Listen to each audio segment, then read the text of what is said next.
ఒక లెక్క, ఇక మీదట మరో లెక్క అంటున్నారు చంద్రబాబు నాయుడు. ఇక ముందు మారిన చంద్రబాబును చూస్తారంటూ ఎంపీలతో జరిగిన సమావేశంలో అన్నారాయన. బ్యూరోక్రాట్స్ పాలన ఏమాత్రం ఉండదని, ఇకపై రాజకీయ పరిపాలన ఉంటుందని స్పష్టం చేశారు. చంద్రబాబు మారరు అనేది అపవాదుగా మిగిలిపోతుందని కామెంట్ చేశారు. తరచుగా తనను కలవాలని ఎంపీలకు సూచించిన చంద్రబాబు ఒకవేళ తాను బిజీగా ఉన్నా మీతో మాట్లాడతా అన్నారు. ఎంపీలు ఎమ్మెల్యేలు కలిసి పనిచేయాలని సూచించారు.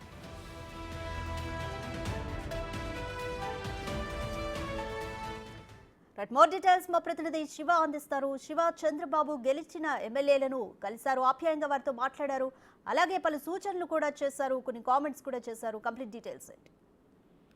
అదిగా మొత్తం మీద చూసుకుంటే ఆంధ్రప్రదేశ్ ముఖ్యమంత్రి చంద్రబాబు నాయుడుతో ఆ పార్టీ ఎంపీలు సమావేశమయ్యారు. రేపు ఎన్డీఏలో జరగబోతున్న సమావేశానికి ఎంపీలు వెళ్తున్న నేపథ్యంలో వారితో చంద్రబాబు ప్రత్యేకంగా భేటీ అయ్యారు. ఈ భేటీలో పలు కీలకమైన వ్యాఖ్యలు కూడా చేశారు.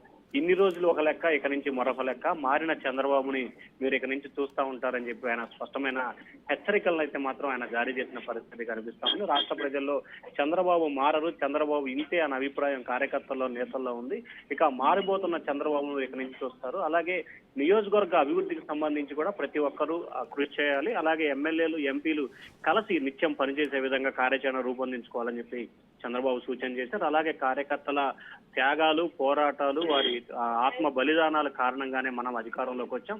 ఖచ్చితంగా వారి అధికారానికి వచ్చిందని మనం సార్థకం చేసుకోవాలి. కార్యకర్తలకి, నేతలకి అందుబాటులో ఉంటూ మనం ప్రజా పరిపాలన కొనసాగించాలి. అలాగే ఎట్టి పరిస్థితుల్లోనూ బ్యూరోక్రాట్ పరిపాలన ఉండదు. ఖచ్చితంగా ప్రతిదీ నేనే చూస్తాను, నేనే వింటాను, నేనే మాట్లాడతానని చెప్పి ఆయన స్పష్టమైన సందేశాన్ని అయితే ఎంపీలకు ఇవ్వడం జరిగింది. అలాగే రానున్న రోజుల్లో కేంద్రంలో సఖ్యతగా కొనసాగుతూ ఆంధ్రప్రదేశ్ అభివృద్ధి కోసం కేంద్రంలో వచ్చే నిధులతో ఆంధ్రప్రదేశ్ అభివృద్ధి చేయాలని చెప్పి కూడా చంద్రబాబు సూచన చేయడం జరిగింది. అలాగే ప్రతి ఒక్కరూ కూడా ఖచ్చితంగా అభివృద్ధి వైపే పయనించే విధంగా చర్యలు తీసుకోవాలి. అలాగే ఈ నెల 12వ తేదీన ముఖ్యమంత్రిగా మరోసారి ప్రమాణ స్వీకారం చేస్తానని చెప్పి చంద్రబాబు ఎంపీలకు అయితే సూచన చేసిన పరిస్థితి కనిపిస్తా ఉంది. రాధిక.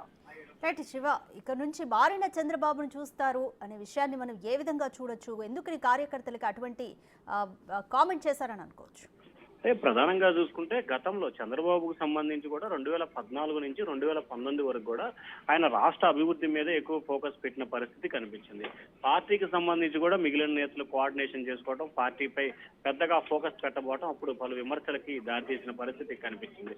2019 ఎన్నికల్లో పార్టీ పూర్తి స్థాయిలో ఇబ్బందులు పడటంతో పాటుగా ప్రభుత్వం కూడా ఓడిపోవడంతో అన్ని రకాలుగా ఇటు క్యాడరు, ఇటు నాయకులు అన్ని రకాలుగా ఇబ్బందులు పడ్డ పరిస్థితి కనిపించింది. ఈ నేపథ్యంలో మరోసారి అటువంటి పరిస్థితులు ఉత్పన్నం కాకుండా రాజకీయ పరిపాలన కొనసాగుతుందని చెప్పి కూడా ఆయన స్పష్టమైన సందేశాన్ని ఇచ్చారు. అంటే ప్రధానంగా చూసుకుంటే ఒకవైపు పార్టీని ప్రభుత్వాన్ని సైబల్ టెన్నిస్ గా రెండింటిని నడిపించుకుంటూ ఇటు పార్టీని అభివృద్ధి తీసుకొస్తూ ఇటు పరిపాలనా పరంగా కూడా ప్రజలకి, ప్రభుత్వానికి మంచి పేరు తీసుకొచ్చే విధంగా అభివృద్ధి సంక్షేమ కార్యక్రమాలు కొనసాగించే విధంగా కూడా కార్యాచరణ రూపొందిస్తాను అనే సందేశాన్ని ప్రధానంగా ఇవ్వడం జరిగింది. ఎందుకంటే గతంలో 2014 నుంచి 19 వరకు కూడా పార్టీపై చంద్రబాబు పెద్దగా ఫోకస్ పెట్టిన పరిస్థితి లేదు. సో ఈ నేపథ్యంలో ఇటువంటి పరిస్థితులు ఉత్పన్నం కాకూడదు అనేది చంద్రబాబు నిర్ణయంగా కనిపిస్తా ఉంది. దానిలో భాగంగానే తరచూ నన్ను కలవాలి, ఎందుకంటే సాధారణంగా ఎంపీలు కలవటం చాలా తక్కువగా ఉంటుంది ముఖ్యమంత్రిని. కానీ ఇక్కడ నుంచి అట్లాంటి పరిస్థితి వద్దు, తరచూ నన్ను కలవాలి, ఏం జరుగుతుంది, మీ నియోజకవర్గ ప్రోగ్రెస్ ఏమిటి, ఢిల్లీ అప్డేట్ ఏంటి, ప్రతిదీ కూడా తనతో